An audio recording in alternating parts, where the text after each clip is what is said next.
مرد اور عورتوں کا گھسنا اس کے لیے جانا یہ بالکل درست نہیں ہوگا، تو آپ چھوڑ دیں اور استلام دور سے اشارہ کرے، اور اشارے کے لیے سنگ اسود کی طرف آپ دیکھیں، ہاتھ سے اشارہ کرے اور بسم اللہ اللہ اکبر کہے، اور جب آپ ایسا کریں گے تو ہاتھ سے کرے اشارہ، اس کو ہاتھ کو چومنا نہیں یاد رکھیں، چومنا صرف تب ہے جب آپ فزیکلی اس کو یا تو آپ بوسہ لے سکتے ہیں، اس پہ پیشانی رکھ سکتے ہیں یا ہاتھ لگا کے چوم سکتے ہیں، لیکن جب آپ دور سے کر رہے ہیں تو صرف اشارہ کرنا ہے بسم اللہ اللہ اکبر، اور صرف ایک ہاتھ سے اشارہ کرنا ہے، دونوں ہاتھ رفع دین کے اسے نہیں اٹھانا ہے۔ آپ یہ کہہ کر اپنے طواف کا آغاز کریں گے یاد رکھیں، اور طواف کے ہر چکر میں حجر اسود کا استلام کرنا ہے، طواف کے ہر چکر میں، مطلب آپ جتنے بار بھی حجر اسود کے پاس پہنچیں گے ہر چکر میں اس کا استلام کرنا ہے، مطلب یہ کہ اس کی طرف اشارہ کرنا ہے بسم اللہ اللہ اکبر، اور پھر چکر کی شروعات کرنا یاد رکھیں۔ اسی طرح یاد رکھیے طواف کے اندر پہلے جو 3 چکر ہوں گے ان 3 چکر کے اندر یاد رکھیے رمل کرنا ہے، رمل کا معنی ہے تھوڑا سا تیز چلنا، تھوڑا سا تیز چلنا، کاندھوں کو بلند کر کے، کاندھوں کو اونچا کر کے تھوڑا سا تیز چلنا ہے، اور یہ صرف مردوں کے لیے یاد رکھیے، عورتیں اپنی عام چال چلیں گی، ٹھیک ہے؟ تو 3 چکر شروعات کے، 7 میں سے 3 چکر تھوڑا تیز چلنا ہے،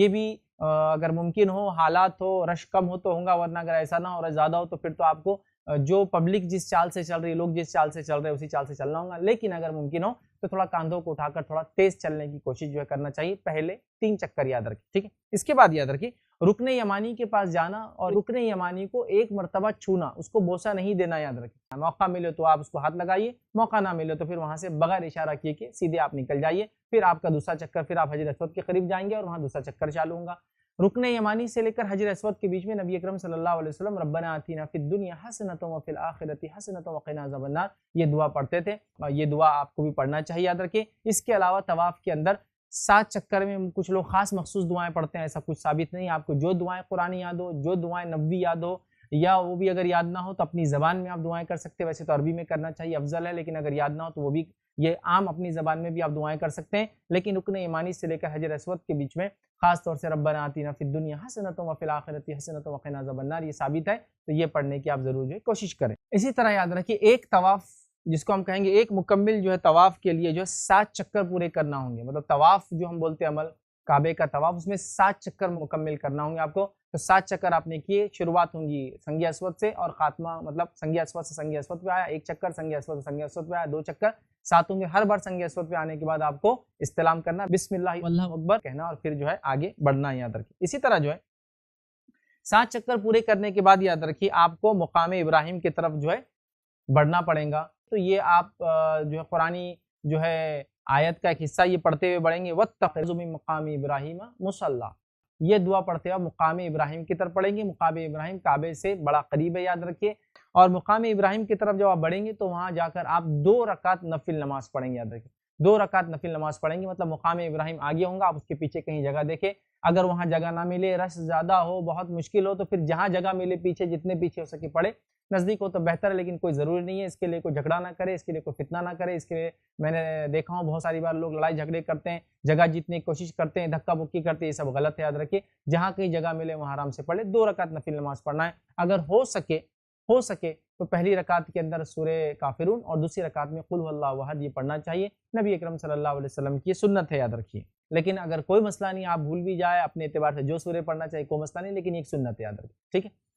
اسی طرح جو نماز کے بعد یاد رکھیے آب زمزم پینا چاہیے، جو کہ نماز جب آپ پڑھ لیں گے مقام ابراہیم کے پاس تو آب زمزم آپ کو ہر جگہ مل جائے گا، آب زمزم پینا چاہیے، آب زمزم پینے کے بعد تھوڑا آب زمزم سر پہ ڈالنا بھی چاہیے اگر بچ جائے تو، یا بچے نہ بھی تو الگ سے لے کے آپ ڈال سکتے ہیں، یہ وہاں جگہ حالات ماحول کے اعتبار سے جیسا میسر ہو ویسا کریں۔ اس کے بعد جب آپ یہ کام کر لیں تو پھر آپ جائیں گے سنگ اسود کا استلام کریں گے، اور سنگ اسود کا استلام کر کے آپ جو ہے صفا پہاڑی کی طرف نکل جائیں گے، اور صفا پہاڑی پر چڑھتے ہوئے صفا پہاڑی کی طرف چڑھتے ہوئے یہ آیت اب قرآن کی پڑھیں گے جس میں اللہ نے فرمایا، اور آیت اس طرح سے یہ آیت بھی ہے اور اس کے ساتھ ایک دعا بھی یاد رکھیے، اس کو اس طرح سے پڑھیں گے، ان الصفا والمروة من شعائر اللہ فمن حج البیت او اعتمر فلا جناح علیہم ان یطوف بہما ومن تطوع خیرا فان اللہ شاکر علیم، یہ پڑھتے ہوئے آگے بڑھیں گے اور پھر کہیں گے نبدأ بما بدأ اللہ بہ، جس کا معنی ہوتا ہے وہاں سے ابتدا کرتے ہیں جہاں سے اللہ نے ابتدا کرنے کا حکم دیا، وہاں سے شروع کرتے ہیں جہاں سے اللہ نے صفا مروہ کی صحیح کرنے کا حکم دیا ہے، اور یہ کہتے ہوئے یہ قرآنی آیت پڑھتے ہوئے ہم جو آگے بڑھتے ہیں،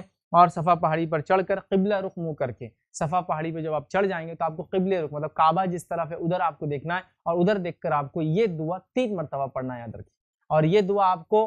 صفا بھی پڑھنا ہے اور مروہ بھی پڑھنا ہے، اور ہر چکر میں ہر بار جب رکیں گے پڑھنا ہے اللہ اکبر لا الہ الا اللہ وحدہ لا شریک لہ لہ الملک ولہ الحمد وہو علی کل شیء قدیر۔ پھر آپ کہیں گے لا الہ الا اللہ وحدہ انجز وعدہ ونصر عبدہ وہزم الاحزاب وحدہ۔ یہ دعا آپ 3 مرتبہ پڑھیں گے، ٹھیک ہے۔ پھر یہ دعا پڑھنے کے بعد آپ آگے نکلیں گے اور مروہ کی طرف جائیں گے۔ تو صحیح کی شروعات صفا سے شروع ہو کے مروہ کی طرف ہوں گی، یاد رکھیے۔ اور صفا سے مروہ 1 چکر کاؤنٹ ہوگا، مروہ سے صفا دوسرا چکر، پھر صفا سے مروہ تیسرا چکر، تو گویا 7 چکر آپ کو لگانا ہے۔ تو شروعات صفا سے ہوں گی اور خاتمہ مروہ پہ ہوں گا۔ کچھ لوگ غلط فہمی کے شکار ہوتے ہیں، وہ جا کر واپس آ کر 1 چکر مانتے ہیں، ایسا نہیں ہے، صرف یہاں سے یہاں جانا، صفا سے مروہ جانا 1 چکر۔ کچھ لوگ صفا سے مروہ پہ مروہ سے صفا کی 1 کاؤنٹ کرتے ہیں، غلط، ویسے 14 چکر ہو جائیں۔ تو صفا سے مروہ 1، مروہ سے پھر صفا 2، صفا سے پھر مروہ 3، اس طرح سے آپ چکر کریں گے، یاد رکھیے۔ ان چکر کے بیچ میں یاد رکھیے یہ دعا تو 3 مرتبہ پڑھنا ہے آپ کو، صفا پہ بھی مروہ پہ بھی، ہر بار جب بھی رکیں گے، لیکن اس کے بیچ میں جب آپ چلیں گے آپ کو جو قرآنی دعائیں یاد ہے وہ دعائیں آپ پڑھیں۔ اور ان چکر کے بیچ میں کچھ سبز رنگ کے ستون، مطلب گرین رنگ کے کالمز یا گرین لائٹس آپ کو ملیں گے کالمز کے بیچ میں جلتے ہوئے۔ اس دوران آپ کو تھوڑا تیز چلنا ہے، تھوڑا تیز چلنا ہے، بھاگنا نہیں، یاد رکھیے۔ بہت سے لوگ ایک دم رننگ کے ساتھ بہت تیز بھاگتے ہیں، تیز چلنا ہے، اور یہ تیز چال صرف مردوں کے لیے، عورتیں اپنی عام چال چلیں گی، یاد رکھیے، ٹھیک ہے۔ تو گویا طواف میں بھی جو 3 چکر میں تیزی ہے وہ مردوں کے لیے، اور یہاں بھی جو سبز رنگ کے ستون یا گرین رنگ کے کالمز یا گرین رنگ کے لائٹس جہاں ہوتے ہیں وہاں جب آپ چلیں گے تو تھوڑا تیز چلیں گے، یاد رکھیے، اور یہ بھی مردوں کے لیے، یاد رکھیے، ٹھیک ہے۔ اب صحیح کے دوران بھی یاد رکھیے صفا اور مروہ دونوں پہاڑی پہ وہ دعا 3 بار پڑھنا ہے جو میں رکھ چکا ہوں، لیکن اس کے علاوہ بیچ میں آپ کو جو قرآنی دعائیں یاد ہے آپ وہ کر سکتے ہیں، جو حدیث کی دعائیں یاد رکھتے ہیں، نبوی دعائیں یاد رکھتے ہیں وہ کیجئے، نہ یاد ہو تو پھر اپنے الفاظ میں جو بھی دعائیں کرنا اللہ تعالیٰ سے آپ بہرحال کر سکتے ہیں، یاد رکھیے، ٹھیک ہے۔ اسی طرح جو ہے آپ نے 7 چکر جو ہے مکمل کیے، تو صفا سے آپ شروع کریں گے تو مروہ پہ ہوں گا، یاد رکھیے۔ اب مروہ پہ جب آپ پہنچ جائیں گے تو مروہ پہ آپ کا معاملہ ختم ہوگا، وہاں آپ نے جو دعا تھی آخر 3 بار پڑھ لی، یہ ختم ہوا۔ اب اس کے بعد آپ کو اپنے سر کے بال یا تو صاف کرنا ہے، مطلب ٹخلا بنا لینا ہے، یا تو پورے بال نکالنے ہیں تو گنجا کرا لینا عام زبان میں جو کہتے ہیں، یا پھر اگر ایسا نہ کرنا ہے تو پھر آپ پورے بالوں کو ایک لیول میں کٹوا لیں۔ یہ دونوں میں سے جو بھی آپ کر سکتے ہیں، یہ مردوں کے لیے، یاد رکھیں۔ ایک غلطی جو مرد اس میں کرتے ہیں وہ یہ کہ مرد بہت ساری بال، تھوڑے بال یہاں سے کاٹتے ہیں، تھوڑے بال یہاں سے کاٹتے ہیں، تھوڑے یہاں سے، تھوڑے پیچھے سے، سمجھتے ہو گئے، نہیں۔ اگر آپ کو بال کم کرنا ہے، گنجا نہیں کرانا ہے، سر مڈانا نہیں ہے، صاف نہیں کرنا ہے، تو پھر آپ کو پورے بالوں کو ایک ساتھ چھوٹے کرنا ہوگا۔ وہاں حجام ہوتے ہیں، باربرس ہوتے ہیں، وہاں جائے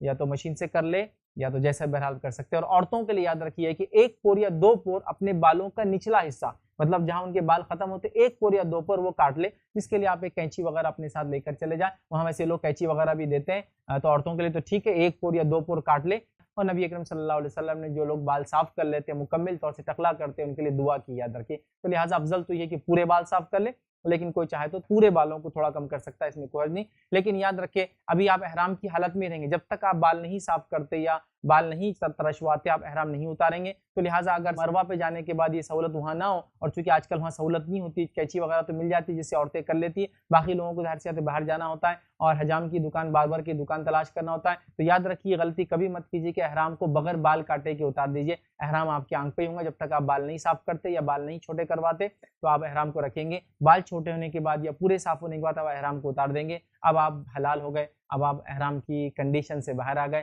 اب آپ جو کرنا چاہیں بہرحال کر سکتے ہیں۔ تو یہ تھا مختصر سا طریقہ کس طرح سے عمرہ کیا جائے۔ اللہ تعالیٰ سے دعا کرتا ہوں کہ اللہ تعالیٰ ہمارے عمرے کو اور ہمارے حج کو جو ہے قبول کرے۔ اللہ تعالیٰ اپنے گھر کا حج اور عمرہ ہمیں نصیب فرمائے۔ اللہ تعالیٰ ہماری عبادتوں کو جو کچھ ہم کرتے ہیں اس کو جو قبول کرے۔ اللہ تعالیٰ ہماری عبادتوں کو ہم کو سنت کے مطابق کرنے کی توفیق عطا فرمائے۔ جب تک ہمیں زندہ رکھے اسلام اور ایمان پر زندہ رکھیں، خاتمہ ایمان پر ہو۔ وآخر دعوانا ان الحمد للہ رب العالمین۔ سبحان ربک رب العزت عما یصفون وسلام علی المرسلین والحمد للہ رب العالمین۔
السلام علیکم. آپ بھی ہمارے اس کام میں تعاون کریں اپنی زکات و صدقات کے ذریعے. ڈونیشن ڈیٹیلز کے لیے ڈونیٹ پر کلک کریں. اگر آپ کو ہمارے ویڈیوز پسند آئے ہیں تو اسے شیئر کریں اور ثواب کے حقدار بنیں. روزانہ ہمارے ویڈیوز کو پانے کے لیے ہمارے یوٹیوب چینل کو سبسکرائب کریں اور بیل آئکن دبائیں. ہم سے دیگر سوشل میڈیا پر جڑنے کے لیے ویڈیو میں دیے گئے آئی ڈی کو سرچ کریں. جزاک اللہ.